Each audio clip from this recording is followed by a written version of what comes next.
राष्ट्रपति द्रौपदी मुर्मू के अभिभाषण के साथ आज संसद के बजट सत्र की शुरुआत हुई। संसद के दोनों सदनों के संयुक्त सत्र को संबोधित करते हुए राष्ट्रपति ने कहा कि बीते 12 महीनों में सरकार कई महत्वपूर्ण विधेयक लाई जो कानून बने। उन्होंने कहा कि ऐसे कानून हैं जो विकसित भारत के संकल्प की सिद्धि का आधार हैं। इस मौके पर राष्ट्रपति ने संसद में ऐसी नीतियां बनाने पर जोर दिया जो आजादी के अमृतकाल में विकसित भारत का निर्माण करेंगी। इस मौके पर उपराष्ट्रपति जगदीप धनखड़, लोकसभा अध्यक्ष ओम बिरला, प्रधानमंत्री नरेंद्र मोदी सहित सांसद मौजूद रहे।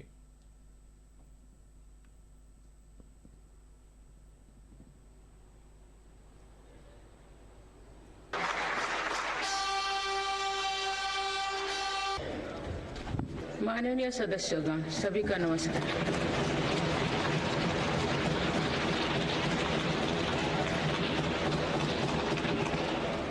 इस नए सदन भवन में ये मेरा पहला संबोधन है।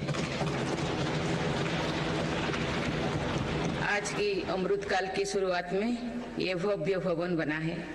यहाँ एक भारत श्रेष्ठ भारत की महक भी है। भारत की सभ्यता और संस्कृति की चेतना भी है। इसमें हमारी लोकतांत्रिक और संसदीय परंपराओं के सम्मान का प्रण भी है। साथ ही 21वीं सदी के नए भारत के लिए नई परंपराओं के निर्माण का संकल्प भी है। मुझे पूरा विश्वास है कि इस नए भवन में नीतियों पर सार्थक संवाद होगा।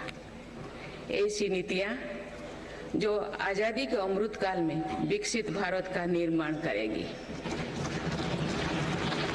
मैं आप सभी को अपनी शुभकामनाएं देती हूं। माननीय सदस्यगण, ये हमारे संविधान के लागू होने का भी 75वां वर्षगांठ है। इसी कालखंड में आजादी के 75 वर्षों का उत्सव अमृत महोत्सव भी संपन्न हुआ है। इस दौरान देश भर में अनेक कार्यक्रम हुए।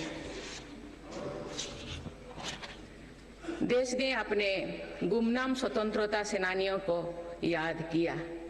16 करोड़ से ज्यादा लोगों ने तिरंगा के साथ सेल्फी अपलोड की। अमृत उत्सव के दौरान ही कर्तव्य पथ पर नेताजी सुभाष चंद्र बोस की प्रतिमा स्थापित की गई। एशियाई खेलों में पहली बार 100 से अधिक मेडल जीते। पारा एशियाई खेलों में भी 100 से अधिक मेडल जीते। भारत को अपना सबसे बड़ा समुद्री पुल अटल सेतु मिला। भारत को अपनी पहली नमो भारत ट्रेन तथा पहली अमृत भारत ट्रेन मिली। भारत दुनिया से सबसे तेजी से 5G रोल आउट करने वाला देश बना। माननीय सदस्यगण, मेरी सरकार आज खेती को अधिक लाभकारी बनाने पर बल दे रही है। हमारा ये प्रयास है कि खेती में लागत कम हो और लाभ अधिक हो। मेरी सरकार ने पहली बार 10 करोड़ से अधिक छोटे किसानों को भी देश की कृषि नीति और योजना में प्रमुखता दी है। पीएम किसान सम्मान निधि के तहत अब तक 2,80,000 करोड़ रुपया किसानों को मिल चुके हैं।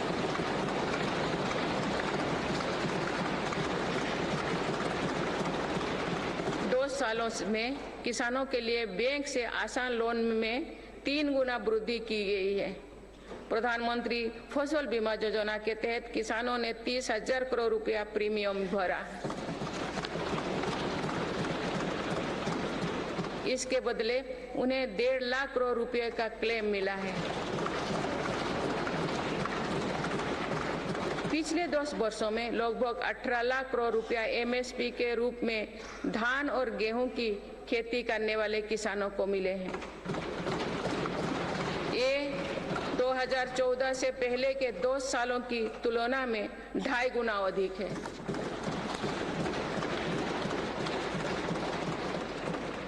पहले तिलहन और दलहन फसलों की सरकारी खरीदी नहीं की बराबर थी। पिछले दशकों में तिलहन और दलहन की खेती करने वाले किसानों को एमएसपी के रूप में 1.25 लाख करोड़ रुपया मिले हैं।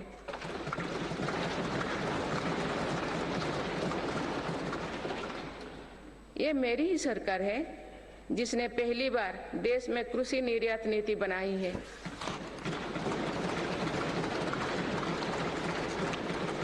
इससे एग्रीकल्चर एक्सपोर्ट 4 लाख करोड़ रुपया तक पहुंचा है। किसानों को सस्ती खाद मिले, इसके लिए 10 सालों में 11 लाख करोड़ रुपया से अधिक खर्च किए गए हैं। मेरी सरकार ने 1.25 लाख से ज्यादा प्रधानमंत्री किसान समृद्धि केंद्र स्थापित किए हैं। अभी तक लगभग 8,000 किसान उत्पादक संघ एफपीओ बनाए जा चुके हैं। मेरी सरकार कृषि में सहकारिता को बढ़ावा दे रहे हैं। इसके लिए देश में पहली बार सहकारिता मंत्रालय बनाया गया है।